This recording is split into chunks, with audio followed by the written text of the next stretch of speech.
Teaching and using the IPC, I absolutely adore. I love it. For all the teaching I've done, it's the best curriculum I've ever had because it's so holistic. It links to everything. The children are always immersed in their learning and they come in with beaming smiles. The ICA curriculum is engaging simply for the word fun. They adore it. They come in and they have learning opportunities which bring smiles, bring interest, and they just want to learn more. It's engaging not just for the children, but for the teachers. And I think having a teacher that's engaged, having a school community that's engaged, it just encompasses and makes learning much more fun. I think the advantage to the IPC curriculum is that it has the children as the focus of everything. So every part of the IPC is focused on the children becoming better people, not just learning because the national curriculum says we have to. It's adding to them as individuals. So it's not just a curriculum based on meeting these objectives, but it's really a curriculum that's based on growing a learner. IPC is set apart from other curriculums because it's really been thought through in this thematic approach with matching learning goals, rubrics. The lesson plans are there for you ready, and it's your choice then as to how you adapt that for your class. I think that the progression through the mileposts really helps us to make sure that our learners are always making progress and the standards and the goals are really clear. The children love the IPC, I think, because they are able to make links across so many different subjects that they can apply what they've learned in their history lessons to then we move on to looking at geography because they can link it all together. All of the units are purposely written in a way to engage the children in exciting, relevant topics. The fact that they are continuously being updated for the most relevant information means that the children see a real purpose to everything they're doing and it all links so well. There's a clear sequencing between the milepost 1, milepost 2 and milepost 3, and all of the children are able to reflect throughout their years that they travel through the school on their knowledge, skills and understanding that they have developed through the different mileposts and through the different thematic units. The IPC follows a specific process to facilitate learning where it guides the children through an entry point, different recording and research tasks before finishing off with an exit point. The entry point really, the word is memorable. Learners will come in, there'll be something exciting, something different. They have entry points where they build shelters or they could be taste testing. And it's just really, it's a great way to hook the learners in. At the end of each unit there's an exit point, and the exit point celebrates the learning, but also celebrates and showcases what the students have been learning. The main thing that I enjoy about using the IPC in my teaching is inspiring children to look at the bigger picture. So not only do we look at our community, but we look at the whole world and all of the different cultures and all of the different countries that are around us, and it inspires children to look just at the wider picture, not just at a sort of insular school, but everywhere around you and how you can help your community and others outside of your community as well. One thing I think that's really special about the IPC is its initiative to get the students to take action. So that when they're learning about something in school, they might think, oh, that's so sad, or oh no, I can't believe that's really happening. And then saying, but what could we do about it? And I think when we push students to think that, they realize that they can be making a difference. The IPC curriculum is pre-developed. It's there already and teachers then can adapt, change and innovate. But it's great that you've got the learning goals, you've got the research, record and reflect tasks. So you really have everything in a nutshell that you need, but then you can take it that step further. Most other curriculum kind of offers or packages would maybe give you the things you can teach in a lesson. It would give you lesson ideas or learning activities. It won't actually necessarily give you the tools and the resources to help develop the whole child, and that definitely makes the IPC stand out from other curriculum providers. One of the things that we really love about the IPC, one of the many things, is once they complete their IPC journey, they leave our school becoming really independent learners that are really able to tackle problems, engaging that critical thinking, and that's all really guided through the opportunities offered by the IPC.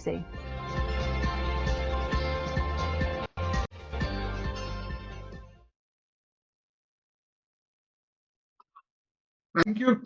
Welcome everyone to the International Curriculum Association webinar. I appreciate all of you who are joining in today, taking out time from your busy schedule. As all educators, we understand that your entire day is packed with a lot of activities, and then you're sparing some more time in the evening to be with us. Thank you so much for joining in. I've mentioned in the chat, if you could share a bit introduction about yourself, it would be great for us to know each one of you who we are speaking to so that we can customize our approach and be able to address to each one of you.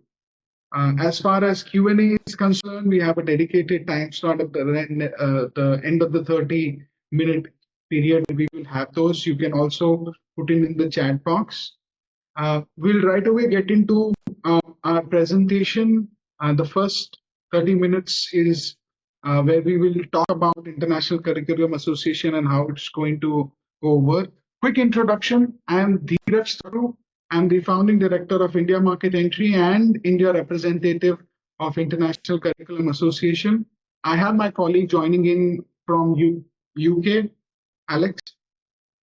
Hi everybody, lovely to meet you and thank you for joining.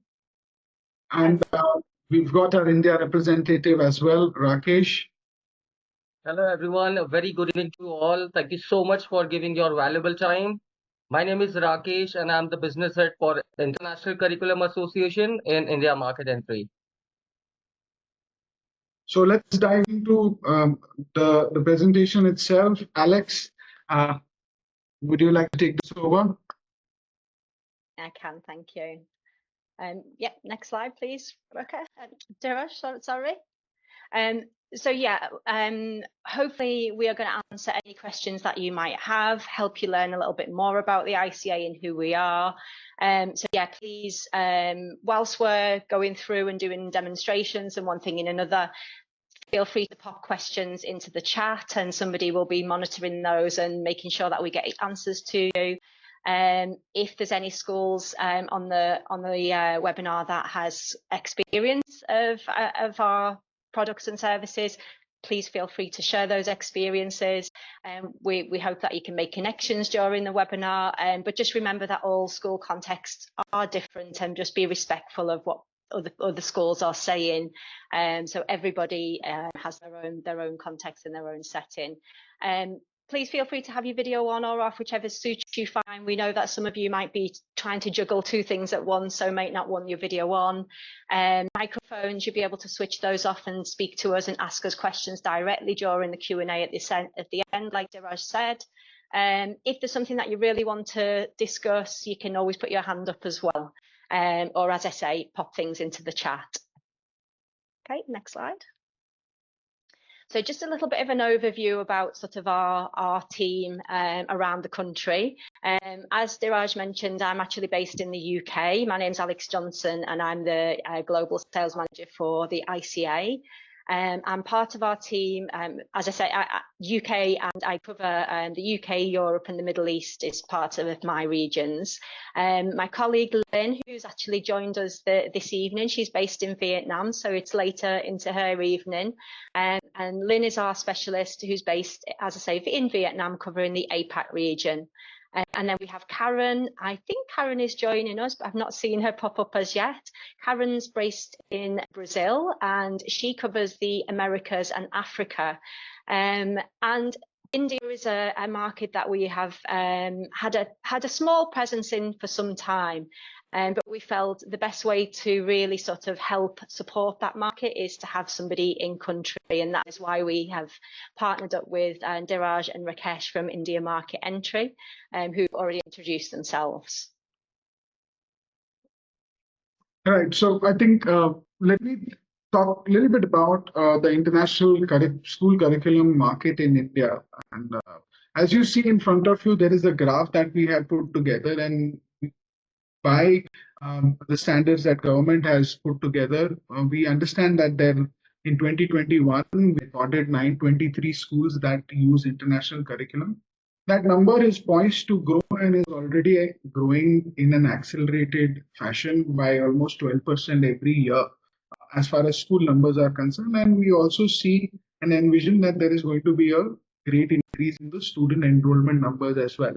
Especially post-COVID, we are seeing a rise of almost 18% school enrollment in international curriculum schools. So, and as far as projections are concerned, and what we have recorded as numbers are almost 416,000 students that are in international curriculum schools recorded in 2021. Those numbers obviously have substantially already grown, but as far as projections are concerned, in 2030-31, it's safe to assume that we would have more than 2,000 schools in India and surpassing even China, for that matter of fact, who we are right now preceding in number of schools and the number of student enrollments, which ideally would reach about 1.3 million or so. So I think this is a growing market, and which is why we should talk about offerings like ICA more. What are the key drivers that are doing this? The aspiration towards international education is one of the 6 drivers we believe. Parents want students and children to have international exposure right from the beginning, because we see a huge influx of international universities also getting established in India. I think that vision needs to be aligned with international curriculum, and parents understand that now, especially the ones that are very well aware, well traveled, and in key metro cities like Mumbai, Pune, Bangalore, Hyderabad. Obviously, economic growth and increasing affluence is affordability in the middle class. The upper middle class is growing, has a bigger spending power now, and we envision that growth is going to continue. The government support for international platforms, the regulations that have come in the last 4 years, like the NEP, NCF, as well as the FDI policies, they support internationalization of the curriculum, internationalization of education in India. Obviously, technology advancements, we see a ton of tech products schools have started to use, especially the top tier schools are really focused on their IT infrastructure and developing that. So that is one of the key factors. As far as holistic education is concerned, I think NEP, NCF, all of them talk about it a lot. Every school that is progressive talks about it a lot. But end of the day, implementation is key to actually ensure holistic education. And I think international curriculum, any international curriculum tries to achieve that. And ICA does that very well and has been doing that for a long while. And we'll talk about it. Alex will also talk about it a lot. Globalization of the job market, right? You're seeing entry of various multinational companies in India today. Those would require manpower, and they need people from global perspective, not just from India perspective. So that's what we believe is one of the key drivers of international curriculum adoption. Wanted to quickly talk about the NEP and what NEP really aims to do. The key goals that we see, and we have tried to highlight here almost about 9 goals that NEP highlights. One obviously being holistic development, we already spoke about it. Flexible subject choices, multidisciplinary learning paths, allowing students to choose the subjects that they want to really emphasize on and build capacity there. Project-based learning, skill-oriented learning, outcome-based learning, activity learning, these are the topics that NEP demands, NCF talks about. Teacher development, teacher training, capacity building of the staff. I think that's a very widespread topic. Everybody's talking about it today. Implementation, again, is going to take a while, right? And implementation needs a lot of support. Schools need a lot of support. Teachers need a lot of support. Inclusiveness, able to be able to provide quality education to everyone. Yeah. So flexible education, inclusiveness of education, I think NEP and NCF also talks a lot about. Again, like I said, all of these topics have been talked about, but implementation is where schools need to take an effort, teachers need to take an effort, curriculum developers need to take an effort, and we'll talk about how this aligns with ICA as well. Competency-based learning, global citizenship, multicultural awareness, and also assessments, right? So assessments are key. NEP talks about assessments moving away from the regular sort of summative assessments that we have been doing, moving away from that and sort of creating a formative assessment methodology. I think again that requires a lot of learning for teachers, a lot of implementation challenges there. Foundational skills, right? Literacy, numeracy is a big hot topic, not just in India but all over the world. I think that's something which NEP and NCF all talks about. End of this presentation, I'm going to talk about how this aligns with ICA. These are the key topics and I would request each one of you to observe how ICA already covers that, as Alex is going to introduce you to International Curriculum Association's offerings. And over to you, Alex, from here. And yeah, so Alex will also showcase the platform and all aspects of it. I think it will be an interesting presentation. Over to you, Alex. Thank you, Dhiraj. Yeah, so basically, I don't know who does know of the International Curriculum Association or our products and services, but feel free to put your emojis if you've heard of us or not. But yeah, basically the ICA, we kind of refer to ourselves as a learning ecosystem that is developed with schools, for schools, to shape what is next for learning within your organisation. So we really hope to help you realise your vision and transform your school. And for those that don't know us too well, we have been in the education industry for over 30 years, initially consulting schools. This grew into supporting schools by developing curriculum to where we are today. So hopefully you'll get a bit more of a picture of who we are if you haven't already heard of us. But yeah, we continue to evolve. Next slide, please, Dhiraj.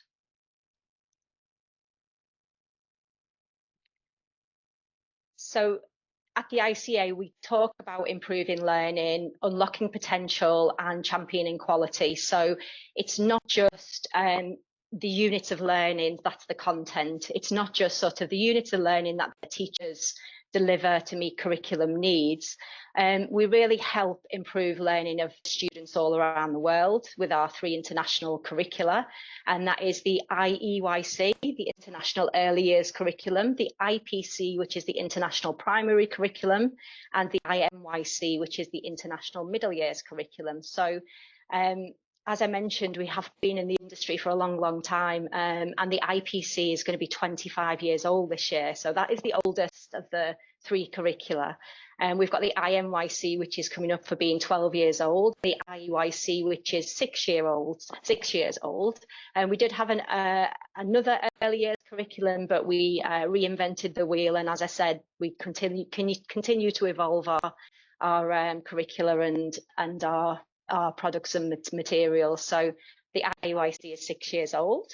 Yeah, we just want to help the potential of our teachers, unlocking the potential of them with the professional development offerings. And then we have the quality assurance, which is our ICA quality assurance, which has got mentor services, recognition and accreditation. And just looking at the benefits for the leaders, the teachers, the learners and the parents that are working with the ICA. So our curricula provides a framework with content, which is sometimes a big plus over some of our competitors. So teachers don't have to start with a blank canvas. We're giving teachers the time to focus on the how of teaching rather than thinking of what am I going to teach, how am I going to meet these needs, and that gives them really does give them time to adapt to their own the content to their own contexts as well. And there's a wealth of global networking opportunities within the ICA. So ICA schools are based in 90 different countries around the world.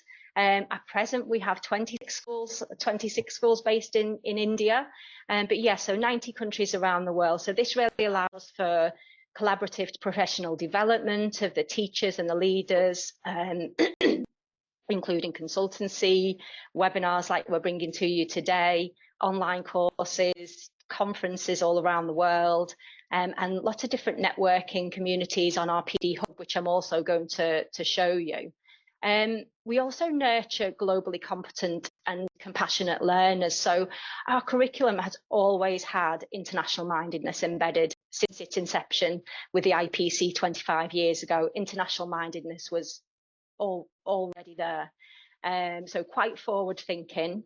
In recent years, we have gone one step further and really embedded global competence within the curriculum as well. So although global competence was always there, it wasn't specific, and now it is, and now it's embedded. And that aligns perfectly with the different local contexts that our curricula is used in. And we really strive to nurture students to become passionate, informed, and compassionate learners. And then the quality assurance that I just touched on briefly before, the quality assurance and the credibility that brings. So being part of the ICA, it means having access to guidance and support in achieving and maintaining really high standards of quality assurance. And that is in the way of certification, recognition and accreditation. And this really can enhance the credibility and the reputation of schools, and really attracting stakeholders who value that excellence in education. And just move to the next slide, Dhiraj.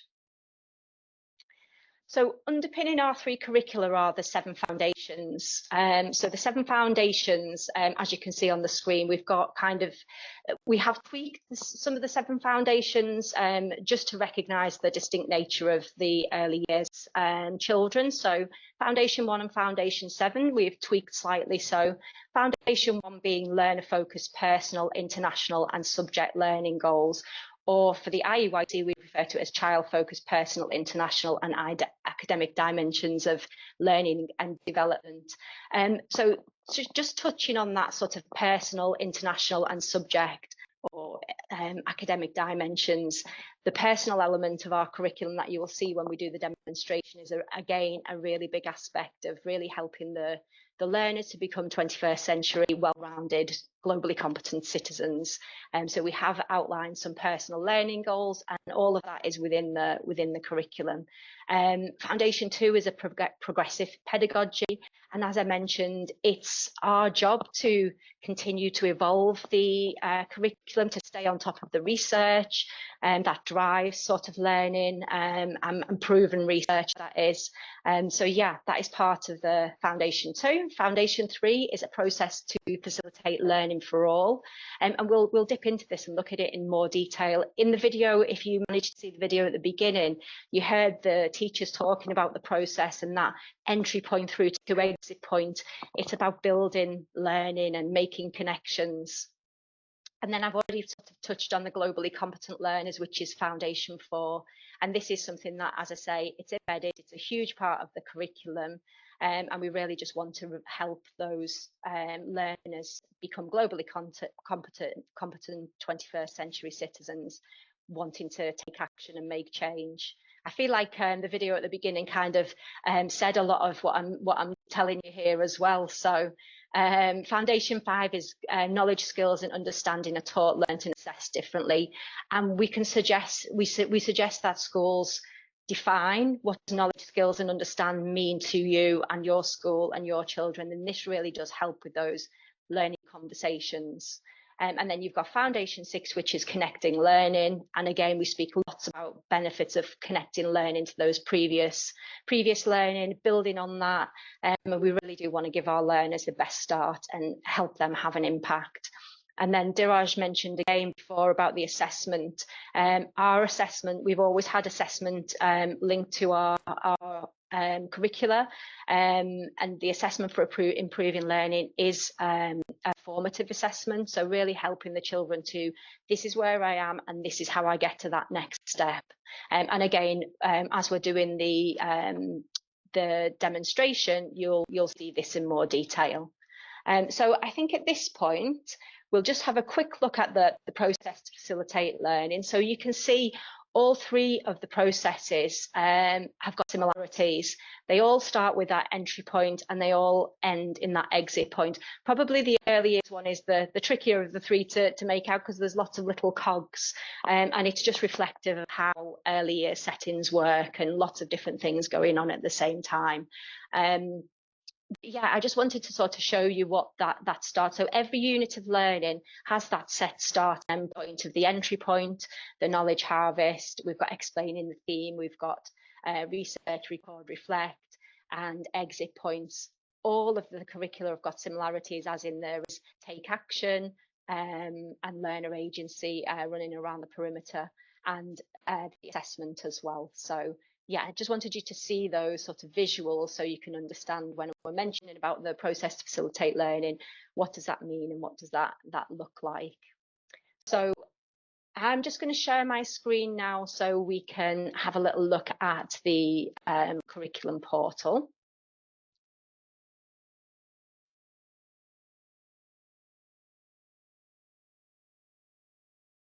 Okay, so this is basically our curriculum portal, and this is where schools will access whether you're an IEYC subscriber, an IPC subscriber, or an IMYC subscriber. Depending on what you subscribe to, you access all of the materials here. So I'll jump onto IPC initially. You can see sort of on the landing page, you've got lots of information. This is telling us about our upcoming conference, things that people have posted on our pin board. You can see on there different videos and creating route plans and so on and so forth. So that is your landing page. And generally, each of the 3 curricula have this very same setup. So I just look through, we have our core documents. So the core documents really are to help you implement and understand the curriculum. Our professional development, so level 1 for IPC, IUIC or IMYC, it points you to the curriculum guide and points you to the implementation guide. And as it says on the screen there, the curriculum guide is an introduction, it's an overview of the curriculum, but it really helps you understand the research behind the curriculum. So it's not just units of learning, there's lots of research that goes alongside the curriculum, and then hopefully that subsequent philosophy, the design and the impact that the curricula is going to have on your school. So that's your curriculum guide. Your implementation guide is it's an amazing guide that actually implementation gives you the wrong impression of what it might be used for. It's used for continued evolvement of the curriculum as well as that initial starting of the implementation. So these can all be downloaded.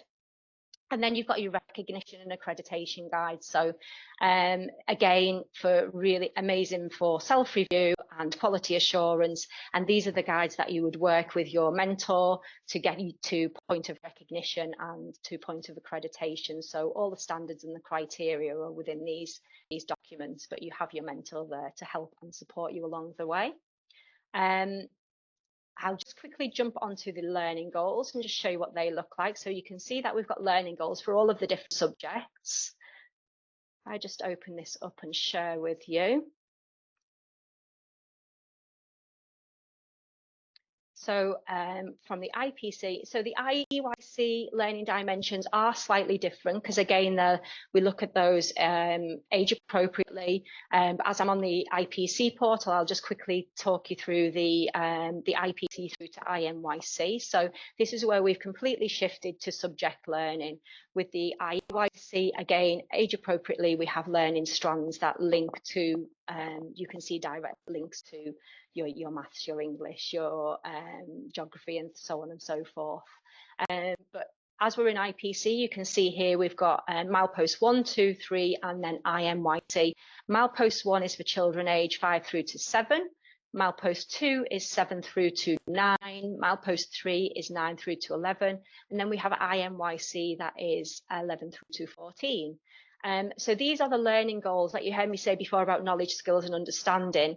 If it starts with be able, it's a skill. And if it starts with be able and it's in bold, it's a key skill that we have that assessment rubric, that formative assessment rubric. Now I'll show you what that looks like.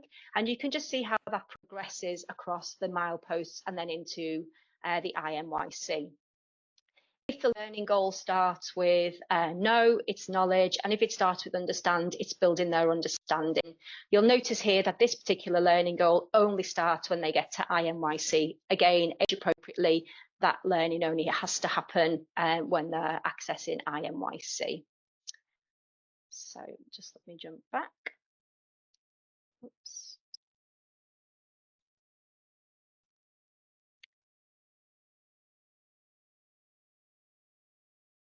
So what we have, actually, I'm going to quickly show you the thematic units before we look at the route plan tool.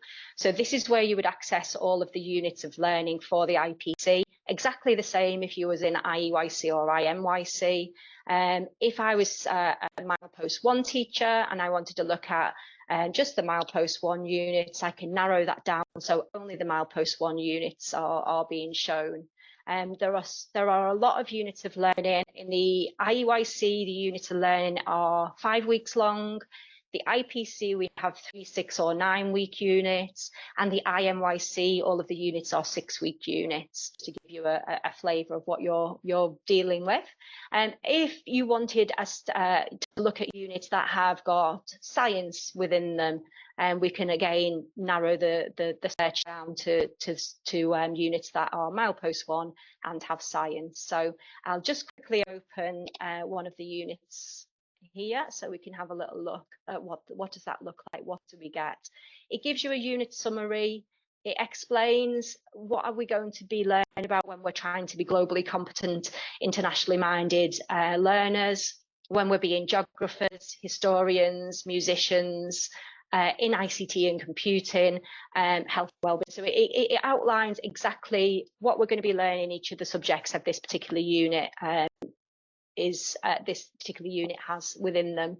It then tells us about, it gives us the idea about your entry point, your knowledge harvest, and you're explaining the theme. So you've got all of that information there for the teachers to help them. Okay, how do I launch this? So a lot of the teachers were talking about entry points on the video. It's the fun, exciting element to launch and to make those connections with prior learning. For teachers, obviously, there's lots of different subjects being covered in this particular unit of learning. We don't expect teachers to know everything there is to know about everything, and that is why we have big picture information. So lots of information for the teachers and links and so on for the teachers, the background information for the teachers to read. This just shows me what learning goals for each of the subjects that are being covered are going to be covered in this unit. And then we have your exit point idea and resources. And so in this particular unit, there's no specific equipment that is needed for this. Otherwise, we would have a list. If there was a lot of science in there, you can imagine the different equipment that might be needed there for science. Books, glossaries. So the glossary is really quite useful as it gives you an overview per subject of what language might be being used within this particular unit. And I'll just quickly open, you've got a draft letter to parents. If you're wanting to send to parents, give them an overview of what that is like. And if I click on the unit, it will just download that unit so I can give you a quick guide through of what that looks like. So I will just jump through to one of the tasks. So if we go to Geography Task 1, all of the tasks are formulated in the same way. It gives you an overview of the learning goals you're going to cover. It gives you an idea about the research activity, the record activity. It gives you ideas around what reflection are you going to do after this particular task. And then it'll give you an idea of these are the assessment opportunities, and this is how you might want to assess that. And I mentioned about personal goals. We have that subject, personal and international, that brings together our curricula. These are 3 of the personal goals, and you can just sort of see the breakdown. And in those core documents I mentioned before, and the learning goal documents, you can see a bigger overview of what are these personal goals, what are all 8 personal goals, and how do we link those into the curriculum, how do we use them. So that is as you see, it's the same format, so it's easy for the teachers, it's easy for the students to work with. I'll just move back to, so that is your units of learning. We've then got what we call our route plan. And the route plan tool helps you drag and drop units, so you can see what overall coverage you're going to get by the selection of units that you have chosen.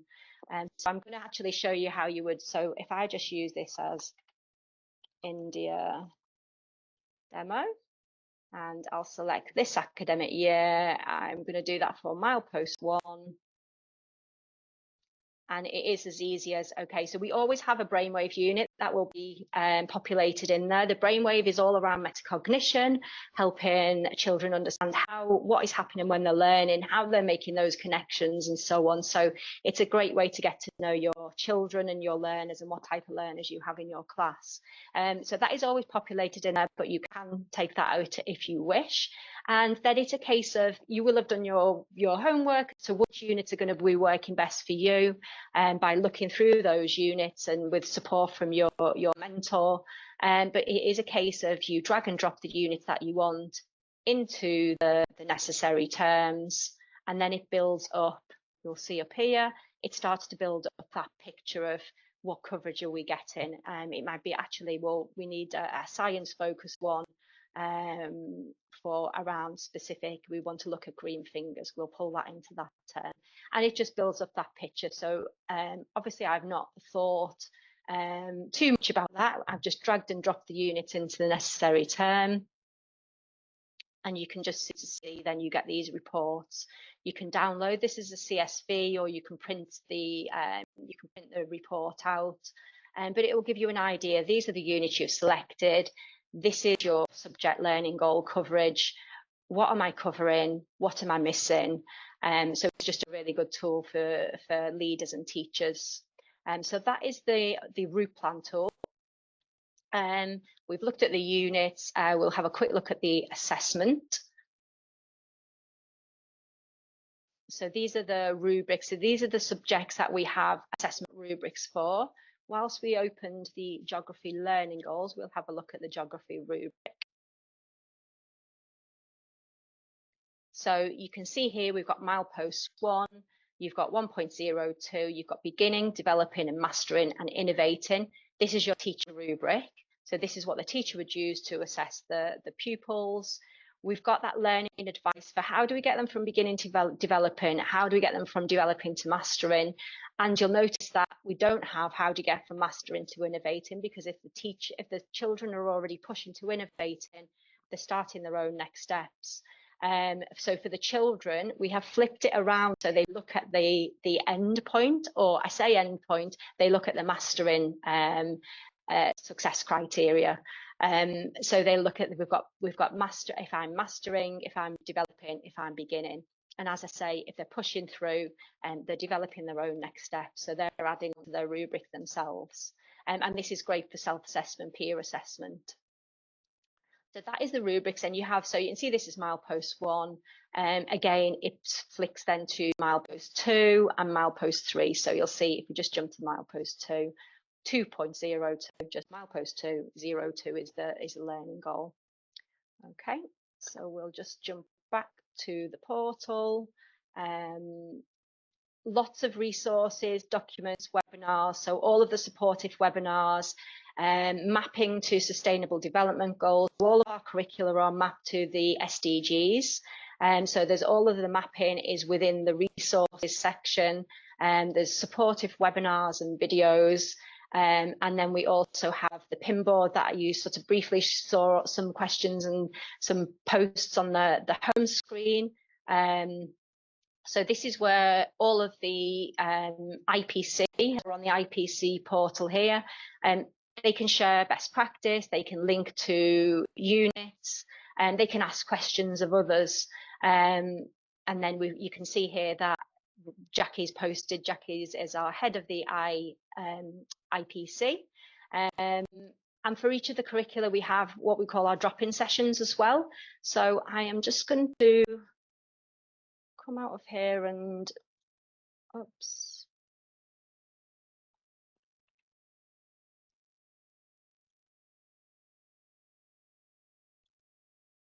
Just stop sharing that, sorry. My screen won't allow me to get back to close all of these. What I'm going to show you now is our PD Hub. So bear with me.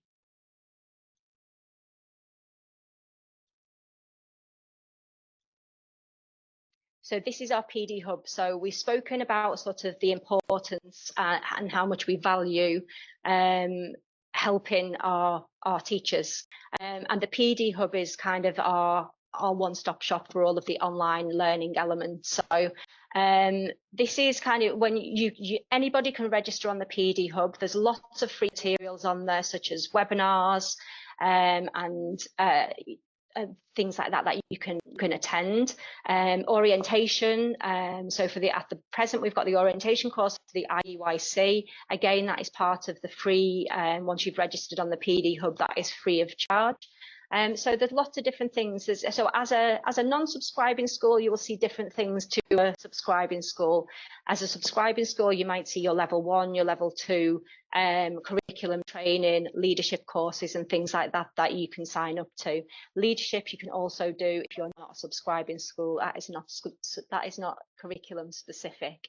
But this is basically the landing platform for the courses, the professional development courses, and as you can see here, so if you want to look at, okay, what are we offering for IUIC, you can see we've got the orientation series, which, as I say, is free, 8 videos to really sort of help you understand the IUIC.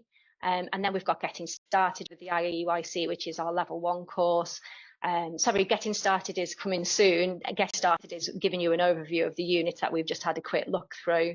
Level 1 is the Implementing, which we recommend all of the curriculum leaders attend. And Dhiraj is going to talk about that whole model that we've developed for India and how we are going to support the teachers. Level 2 is our embedding course. So there are online courses that are on the portal. And then we've got something called ICA Pro as well. So ICA Pro is a new content base, which you can subscribe on a monthly basis. And it is just really to help support teachers around the world with lots of different content. As it says on there, we've got videos, mini modules, infographics, webinars, weekly podcasts. So lots and lots of things on ICA Pro as well. So I will stop sharing my screen there. So I think we've gone through the curriculum portal. We've gone through the professional development, the PD Hub, and the ICA Pro element. So,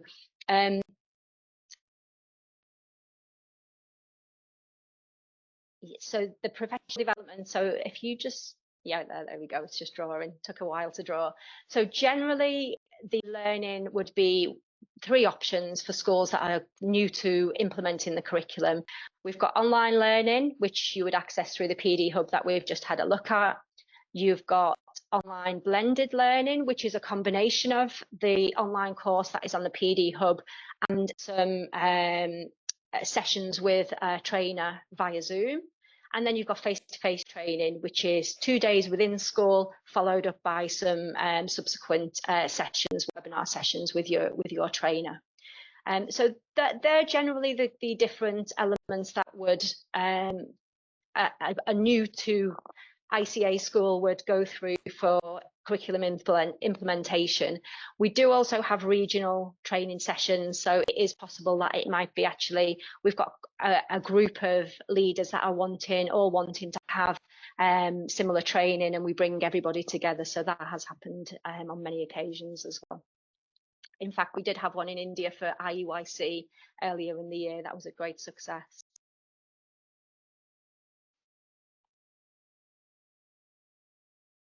So the pathway for the teachers. Do you want to speak a bit about this, Dhiraj, or? Sure, I'll be happy to. So I think we see that in India, teachers require quite a bit of hand-holding and support and training and guidance as to how you can implement an international curriculum and pedagogical-based curriculum. So because of which we have created a PD pathway specifically for India, which is sort of spread across the 4 years. And while you get started in the first year, you are really focused on implementation. We have mentoring and recognition support provided, bundled in what we are offering today for India. In year 2, it is more about embedding the teacher within the system, embedding the students within the system, being able to professionally implement it properly. So there are level 2 implementation courses that the teachers need to go through. And in the year 3, there are level 3 courses, much more progressive in nature, and sort of we also recommend attending workshops, regional events, and conferences that we hold every year. So all the PD Hub gives that access, and Alex showed about the PD Hub and all of those things. So over a period of 3 years and the end of the 3rd year, we really are looking to accredit the teachers as well, right? So that's a journey that we take, and especially for India, we have done that because we understand that teachers need to be associated with the school for that long to be able to develop their own way of approach for this particular curriculum or any international curriculum for that matter of fact. So this is an advantage a teacher gets to work with the school for almost 3 years. They get certified, they get accredited and awarded as an accredited teacher for International Curriculum Association. As the school also has a journey of its own. Starts with the registration visit where a representative of ICA would visit your school and really analyze based on delivery more than anything else at how education is being delivered correctly and what needs to improve, what needs to change. Based on this, we would provide recommendation. Your mentor would provide recommendations and guide you to get to the place where you have started to implement it. So that's where we give you a certificate that you have started the implementation process successfully. That's where the mentor supports the school owner, the principal, the senior leadership team, really gives them a clear understanding of how it's going to take place in the first year. The second year is really about being recognized by ICA, so implementing the international curriculum, the teachers and leaders really taking the professional development pathway, and the recognition mentor supports the school to reach the ICA recognized status. For the recognition itself at the end of the second year, really what there's a recognition visit that takes place, and based on the evaluation, you would either get recognized status or not, right? So, but our role as ICA organization and the mentorship and the professional development, the continuous handholding is to get you there. End of the day, the implementation obviously is the school's job, but we are monitoring it, we are reinforcing it very regularly, and we're making sure that you implement it. So ideally, at the end of the second year, you're looking to get as a school as a recognized status. The third year, we are mentoring your school, your teachers, your senior leadership team to get accredited, right? So that's the final destination for highest quality standards from an international curricula perspective. So the mentor supports the leadership, supports the teachers, and be able to, there's coaching involved and there is mentorship involved. And finally, you receive accreditation status, which stays for you for 4 years. What does this mean? This means you can host international events, you become the beacon of quality assurance in that region. Other schools would take guidance from you. You would have teachers coming in from all over the world. You would send your teachers to all over the world, to ICA schools. Which means you become one of the part of the community of almost 1,000+ schools that are using this in 90 countries today, right?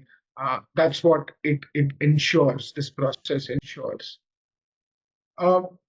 As an implementation step, if you're interested to go forward, there is an RFC form that we would send out to you, which you can request from Rakesh or any one of us who is here and who's in touch with you.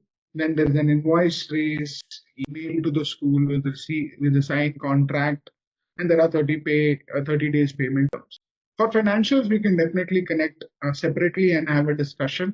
Whoever is interested, Rakesh has shared his contact details. So you can drop in a message, give him a call, and we can definitely have a chat 1:1, and we'll be happy to explain more about it. So now the part where we talked about NEP, really when we started the presentation, we talked about how does this align with the vision that the government has set, where the NCRT has set really for India. So like you saw, Alex talked about the cognitive, social, emotional learning elements very well aligns with the NEP. We offer flexibility. You saw units of learning and paths that kids can take themselves, that teachers can take themselves through for the kids itself. So that matches with the NEP's vision. All of the learning activity is hands-on, activity-based projects that kids are going to do. Very well aligns with NEP and NCF. Professional development is a huge focus in our offering. It's a continuous process. It's a 4-year journey for every teacher. So we ensure that we are supporting the school, the teachers throughout this journey. We provide opportunities for them to attend workshops, regional events, international events, conferences, live events, online events, multiple opportunities. Plus, they have a PD pathway themselves that they need to take forward as a journey. Inclusive and flexible, absolutely, that's one of the core, pillars of what we do in terms of curriculum. Competency-based learning, you did see that we are working very focused on knowledge, understanding, and skills. That's exactly what is required. Global citizenship, huge focus and impetus. Assessment models, right? It's completely formative assessments. You saw the rubrics. With the kids are evaluated on innovation, kids are evaluated on knowledge and skills that they have developed. Foundational skills, obviously, the literacy and numeracy bit is all inclusive. And we also recommend taking assistance in literacy and numeracy from various other curriculums like Cambridge IGCSEs or similar of them that aligns with the local state government or local capacities also.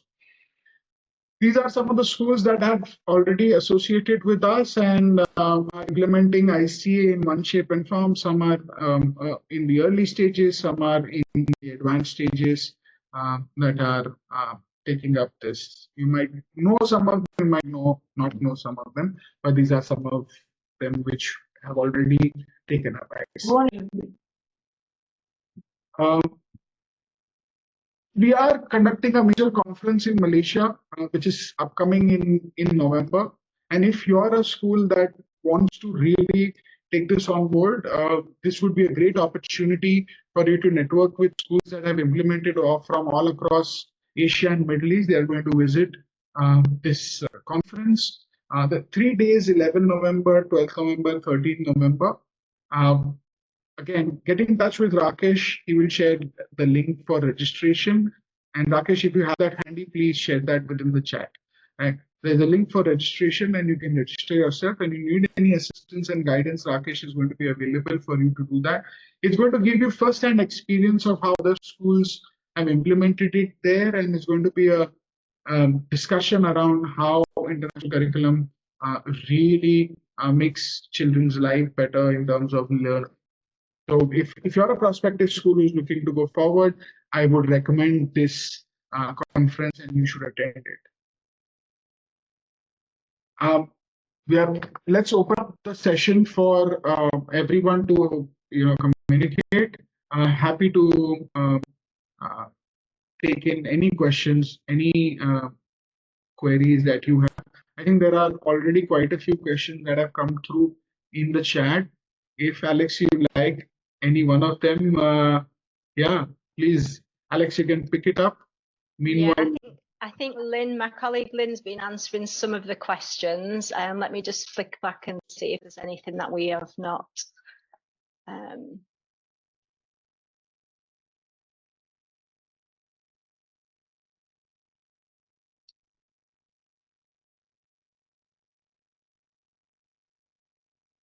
Has anybody had popped a question into the chat and wants to come off mic and ask, or I'm just sort of scanning through to see which haven't been answered just yet.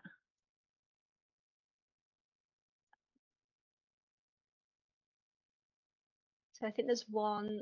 So Lynn's mentioned somebody's asking about blending, integrating with Indian board curricula like CBSE. So Lynn's explained that you can sort of our curricula is mapped to lots of different curricula around the world, used to meet the needs of lots of different curricula. So that might be like a bit of a mapping exercise, but definitely can be done.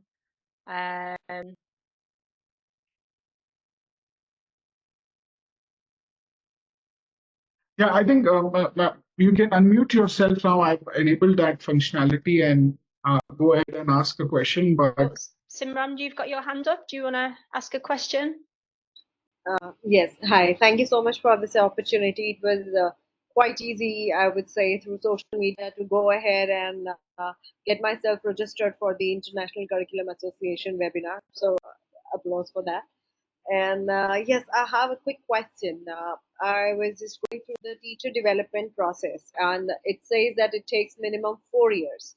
Now, shall I understand this that the teachers who have already studied in the Indian curriculum, I know that the things which are happening in India in terms of teacher education, they are actually not up to mark, to be honest.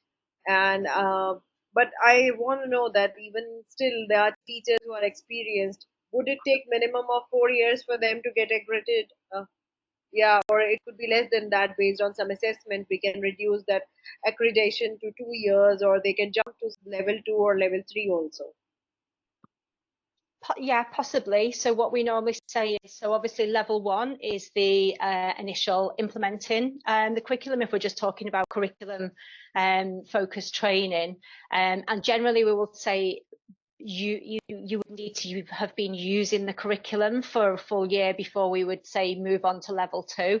However, if a teacher has had experience of the curricula previously, or it feels like they are ready to move on, we wouldn't hold a teacher back because you can't do it until this point in time, kind of thing. So we would work with you on that and see, actually, yeah, that teacher would be ready to move on and progress and help the school progress quicker with them because they're trained to that next level, kind of thing. So it's not a rigid guide, but it's just sort of, this is a recommendation kind of thing as to how long it may take, because we would allow the teachers sort of to have that time to embed, really sort of evolve the curriculum and embed the curriculum in school, which then helps sort of that next stage of development and training for themselves.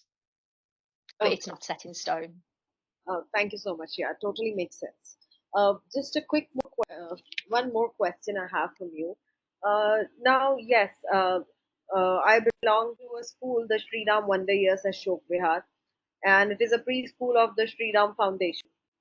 And yes, we have an inbuilt curriculum, and I would say we are more of a CBSE. But in preschool, yes, there is no a full-fledged CBSE curriculum that can be followed. So it's inspired by the international board also, but just the inspiration, not the overall.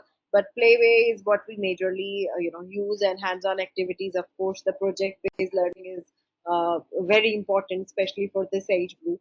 So I want to understand, even if we are not using international curriculum uh, truly, is there any way that I can go ahead and still provide some sort of training to my teachers so that they can get more inspired by the curriculum, even if I am not an IB school or something? So are you wanting training for the teachers but not to use the curriculum because you've already got something in place? Yeah, we have trainers and we have consultants that can help and support. So it is something that we could look at and speak to you about separately. All right. But yeah, we do have, and also, like Dhiraj mentioned, the curriculum conference would be ideal for something like that. Yeah. Or if sometimes we have different regional conferences. So we did have a regional training session earlier in the year in India. That was a little bit more curriculum focused, so possibly wouldn't have been as much of a benefit. But yeah, we would need to speak to you and find out sort of what your aims out of the training, and then we could work on that, no problem. Oh, fantastic. Thank you so very much. I'll get in touch regarding this. No problem. I think we've got a question from Lena, which is, who are the target audience? Our learners are from tier 1, 2, 3, 4 demographic locations. Yeah, I'll take that, Alex. I think as far as target audience is concerned, we are seeing schools from even tier 3 cities wanting to add in this international curriculum offering because there is a demand, right? There's a demand from parents who are now very progressive. Even in tier 3, there are a ton of people who have moved from tier 1 to tier 3 cities during COVID and post-COVID, and they are working remotely. They are working in multinational companies. So their children need to go in better schools. And these schools are looking to have that separate offering as well in tier 2, tier 3 cities. So as far as target demographics is concerned, really it's basically where their parents are who are interested in their child being exposed to international curriculum. And if you look at, like I tried to sort of put together the NEP and CA values there, I think this is a direct route to align. It's very hard.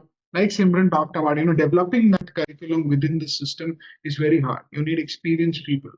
And tier 2, tier 3 schools do not have those resources or to get such people to develop that specific curriculum for that location. So that's where ICA comes in and really helps you to overhaul your system and does it in a way which is most efficient. Right?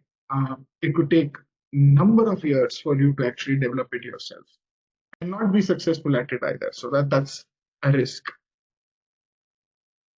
I think so. We just got a question around facing implementation problems and the teachers aren't ready to enter or come up with new thoughts, and how can you I think that's the same thing. So as part of the model that has been created for India, the teachers will be trained. So that is part of the model. The teachers will be trained, so they are on board and they can. There's a kind of built into the model is for teachers to be trained, and then that follows through the journey.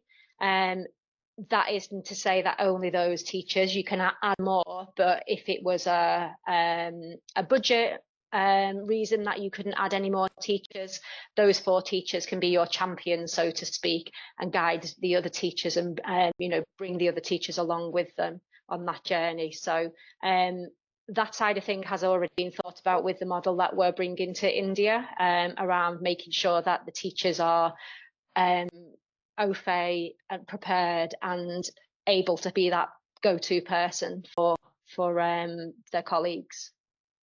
Adding to what Alex mentioned, I think that is the real challenge, and Shubhas, that's a very valid question. Teachers are not ready to move forward. They have inertia.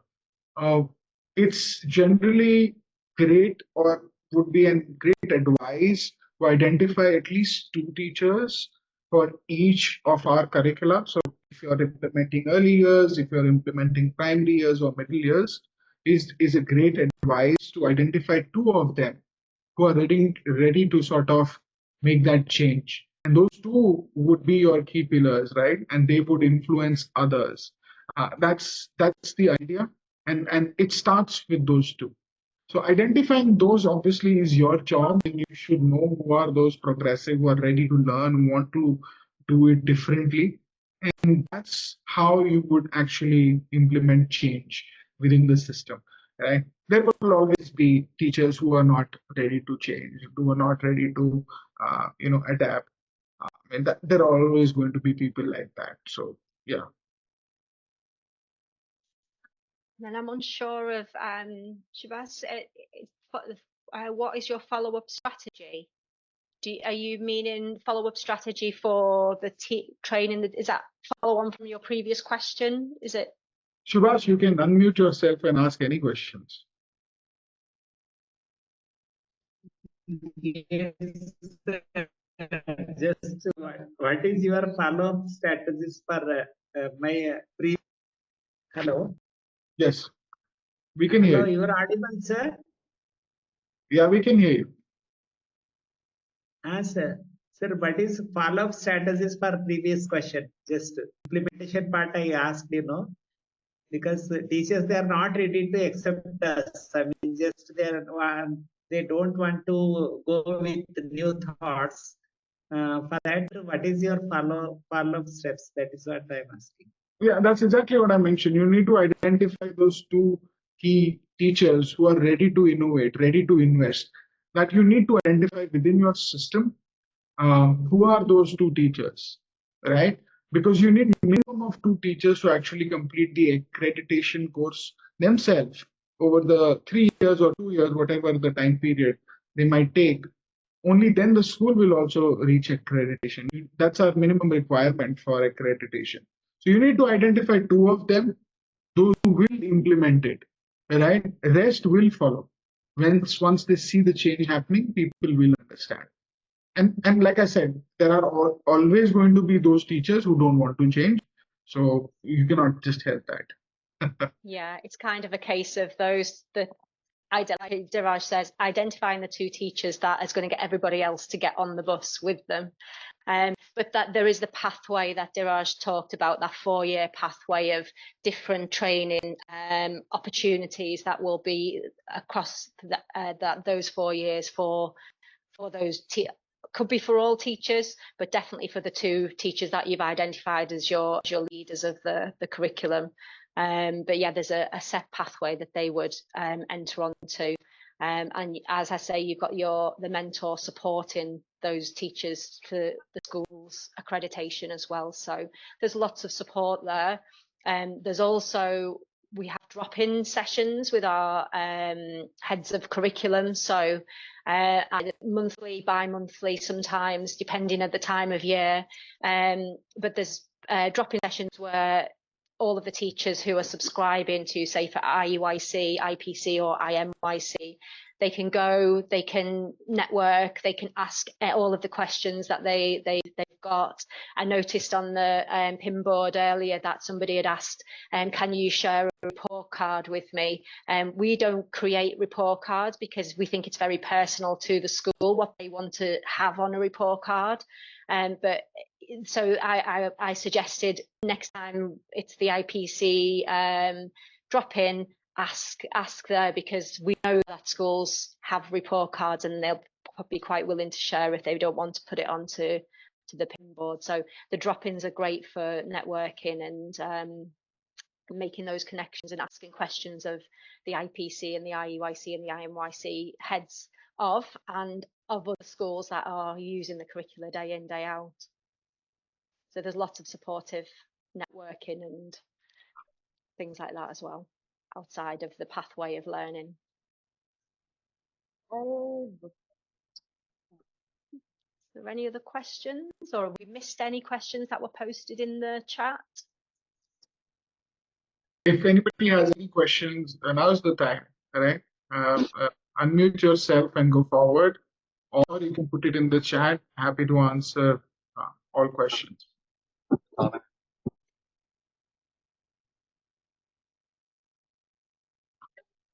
Hey, Alex, it's Prasad here. Hi, Prasad. Do you have a question? Hey, hello. Yeah, I have a question. Go ahead. In Maharashtra state, Maharashtra state, I have one small school. From the our state board, it is already linked with the state board. Definitely, I have the preschool also. So the curriculum which you have set for international, is it for till what standards we can get the updates from your syllabus actually, or for your curriculum till what standard it is applicable? Like suppose we have standard 10 standard, or till what standard it is available? That is first question. Second is that what you said, that minimum 2 teachers we need it actually. So the certified from your side, like 3-4 years curriculum, you would like to take it from them. After that one, we will need to take your subscription, or how it will be actually? Like you will have always definitely updates from your curriculum, that our 2 teachers always been in contact with your system, or how it will be worked actually for the next suppose 5th, 6th year or something, how it will be? Do you Are you want getting to? my points? Yeah. Do you want? So as I think I've said a couple of times, we've created a specific model for India. Do you want to pick up on kind of what that looks like, Dhiraj, across the 4 years? Yeah, absolutely. I think I wouldn't mind that, but I think the first question, Prasad, which you asked, was a very interesting one. And I think as far as professional development is concerned, for 4 years, the teachers really, the 2 teachers obviously become your pillar for every curriculum, that is early years, primary years, or middle years. But these 2 teachers continue that journey, and once they have completed that journey, obviously the professional development does not stop. They have opportunities to attend events and also become speakers in some of those conferences and events along with IPC. So your school becomes basically a beacon of international curriculum, right? That's what it happens. And in the fourth year, really, once you're accredited, yes, the subscription continues because updated content, the course curricula, all of that, you would need access to it, and which is why you would continue with the subscription. As far as the accreditation is concerned, once you reach that status, it expires in 4 years, and at the end of the 4 years, you would need another visit from our audit team, and based on evaluation, you would either continue, the accreditation continues, or you get downgraded based on what has happened so far. So it is advisable to continue subscribing and not just discontinue, because it makes sense for you to provide quality assurance. As far as fees are concerned, it is flexible. It's based on what year you're in and what implementation, handholding, and process you require. So the costs go down considerably low in those years. So we can talk all about the financials in a one-to-one call. Happy to share that. As far as grades are concerned, see, the curriculum is designed to address an age group of 2 to 14 years. Right? That's the age group we are looking at, typically until the 8th or 9th grade. That's what we typically do. Beyond that, it very well aligns with Cambridge IGCSE, IB, or any other international curriculum. We can provide guidance, support on how and what you can implement going forward as well. You have a mentor that is assigned to your school and so on. Understood. So thank you. Thanks.